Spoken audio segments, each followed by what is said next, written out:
చెవుడు చేసిన మేలు. చందమామ కథ. ఒక గ్రామంలో రత్తయ్య అనే చెవిటి కుర్రవాడు ఉండేవాడు. వాడి తల్లి చనిపోయింది. తండ్రి మళ్ళీ పెళ్లి చేసుకున్నాడు. రత్తయ్యను సవితల్లి చాలా బాధలు పెట్టేది. పొలం పనులతో పాటు వాడు ఇంటి పనులన్నీ చేయవలసి వచ్చేది.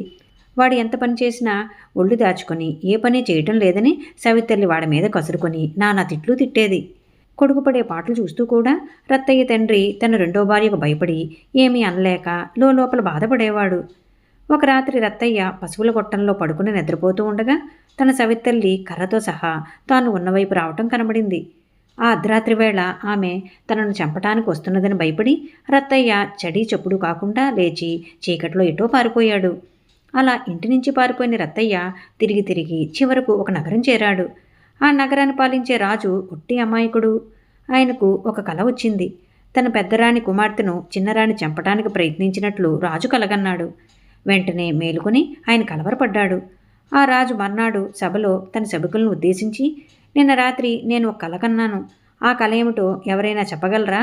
చెప్పిన వారికి 1000 రూపాయలు బహుమానం ఇస్తాను అన్నాడు. ఎవరూ ఏమీ అనలేదు. రాజు తెలివితేటలు వాళ్ళకి తెలుసు. ఎవరూ మాట్లాడకపోయేసరికి రాజు మంత్రికేసి తిరిగి, నాకు వచ్చిన కల ఏమిటో చెప్పగలవాళ్ళు ఇక్కడ లేనట్టుంది. ఈ విషయం దండోరా వేయించండి అన్నాడు. ఆ దండారా వేసే సమయానికి రత్తయ్య నగరం చేరి చాటింపు చూశాడు. కానీ చెవిటివాడు కావటం చేత వాడికి రాజుగారి ప్రకటన సరిగా వినిపించలేదు. ప్రజలు తమ కష్టాలు రాజుగారితో చెప్పుకోవచ్చునని దండోరా వేస్తున్నట్లు వాడికి అర్థమైంది. వెంటనే వాడు రాజభవనానికి దారి అడిగి తెలుసుకుని అక్కడికి వెళ్ళాడు. ద్వారం వద్ద రాజభటులు వాడిని అడ్డగించి, రాజుగారి కలను గురించి చెప్పగలవా అని అడిగారు. వాళ్ల మాటలు వినబడక అవును అన్నాడు రత్తయ్య. భటులు వాడిని తీసుకుపోయి రాజుగారి ముందు పెట్టారు. నాకు వచ్చిన కల గురించి చెప్తావా అని రాజువాడిని అడిగాడు. రాజుగారు తన కష్టాలు చెప్పమంటున్నాడు అనుకుని, రత్తయ్య, మహారాజా, సవితి తల్లుల అసూయ, వాళ్ళు పెట్టే బాధలు అనాదిగా వస్తున్నవే, వాటిని గురించి వివరంగా చెప్పాలా అయినా అని ఇంకేదో చెప్పబోయాడు.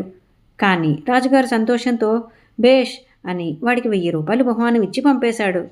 రాజుగారు తన కథ పూర్తిగా వినకుండానే బహుమానం ఇచ్చినందుకు రత్తయ్య ఎంతో సంతోషించి ఇంటికి తిరిగి వెళ్ళి జరిగిందంతా తన తండ్రికి చెప్పాడు.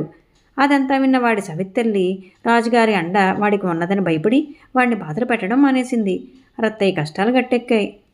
ఈ కథ మీకు నచ్చినట్లయితే లైక్ చేయండి, షేర్ చేయండి. మరిన్ని మంచి కథల కోసం మా సంపత్ ఛానల్ని సబ్స్క్రైబ్ చేసుకోండి.